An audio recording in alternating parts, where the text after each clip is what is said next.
April 28. இந்த தேதியில அப்படி என்ன இருக்கு? பாக்குறதுக்கு இது ஒரு சாதாரண நாள் தானே.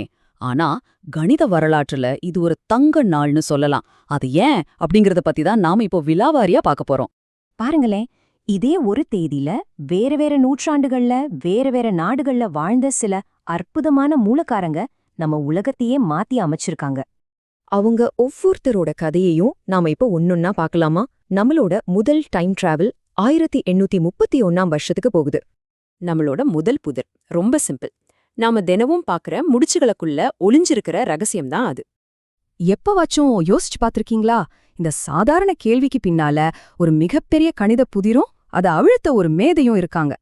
இந்த கேள்விக்கான விடை ஏப்ரல் 28, 1831ல பிறந்த பி.ஜி. டைட் அப்படிங்கிறவர்கிட்ட தான் இருக்கு. அவரு ஒரு நாள் புகை வளையங்களை பார்த்துட்டு இருந்திருக்காரு. அதுங்க எப்படி ஒன்னோட ஒன்னு மோதாம உடையாம அழகா போகுதுன்னு ரொம்ப ஆழமா கவனிச்சிருக்காரு. அதுல இருந்து தான் அவருக்கு ஒரு ஐடியா கிடைச்சது. அத வச்சு முடிச்சு கோட்பாடு, அதாவது நாட் தியரிங்கிற ஒரு புத்தம் புது கணிதத்துடையே உருவாக்குனாரு. சிம்பிளா சொல்லணும்னா, நம்ம போடுற ஒவ்வொரு ஷூலேஸ் முடிச்சுல இருந்து கப்பல் கயிறு முடிச்சு வரைக்கும் எல்லாத்துக்குள்ளேயும் ஒரு மேத்ஸ் ஃபார்முலா இருக்குன்னு முதல்ல சொன்னது அவர்தான். இதிலிருந்து நாம என்ன கத்துக்கணும்னா, எவ்ளோ பெரிய சிக்கலா இருந்தாலும் அதுக்குள்ள கண்டிப்பா ஒரு பேட்டர்ன் ஒளிஞ்சிருக்கும். அத கண்டுபிடிக்கிறது தான் நம்ம வேலை. இதத்தான் அவர் நமக்கு கத்துக் கொடுத்தார். சரி, அதே ஏப்ரல் 28 தான். ஆனா இப்ப நாம கொஞ்சம் வருஷங்களை கடந்து 1854க்கு போறோம். அந்த பளிச்சுடுற வெளிச்சம் எப்படி உருவாச்சு? இந்த கேள்விக்கு ஒரு பெண்மணி பதில் சொன்னாங்க. அவங்க பேரு ஹெர்தா மார்க்ஸ் அயர்டன்.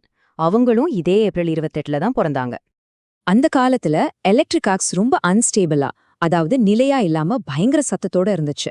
ஆனா இவங்க அதுக்கு பின்னாடி இருக்கிற இயற்பியல் விதிகளை கண்டுபிடிச்சு அது ஸ்டேபிளா, அதாவது நிலையா மாத்துனாங்க. அவங்களோட இந்த கண்டுபிடிப்பால தான் ஆரம்ப கால நகரங்கள் வெளிச்சமா மாறுச்சு. தியேட்டர்ல சினிமா ஓடுச்சு. பாருங்க அவங்களோட பங்களிப்பு எவ்வளவு பெரிய மாற்றத்தை கொண்டு வந்திருக்குன்னு.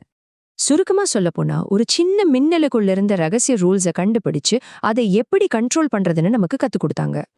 திரும்பவும் அதே ஏப்ரல் 28 தான்.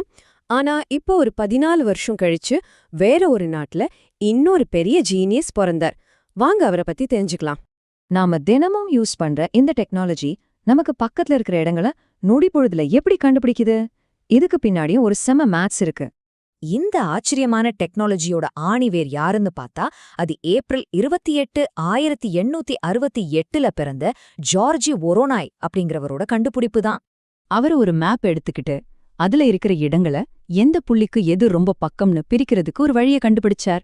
அதுக்கு பேரு தான் வொரோனாய் வரைபடம். இன்னைக்கு நம்ம யூஸ் பண்ற ஜிபிஎஸ், வெதர் ஆப்ஸ், ஏன் பெரிய பெரிய சயின்ஸ் ரிசர்ச்ல கூட இந்த லாஜிக் தான் அஸ்திவாரம். அதனால அடுத்த தடவை நீங்க மேப்ல நியர்பைன்னு தேடும்போது 100 வருஷத்துக்கு முன்னாடி வாழ்ந்த இந்த கணித மேதைய ஒரு நிமிஷம் நினைச்சுக்கோங்க. ஒரே தேதி, ஆனா எத்தனை கதைகள்! சரி, நம்ம பயணத்தோட கடைசி கட்டத்துக்கு வந்தாச்சு. வாங்க நம்ம கடைசி குதிரையை நோக்கி போலாம். ஒரு கம்ப்யூட்டருக்கு நாம கொடுக்கற கமெண்ட்ஸ் எப்படி புரியுது? மிஷன்ஸ்க்குன்னு தனியா ஏதாவது கிராமர், அதாவது இலக்கணம் இருக்கா?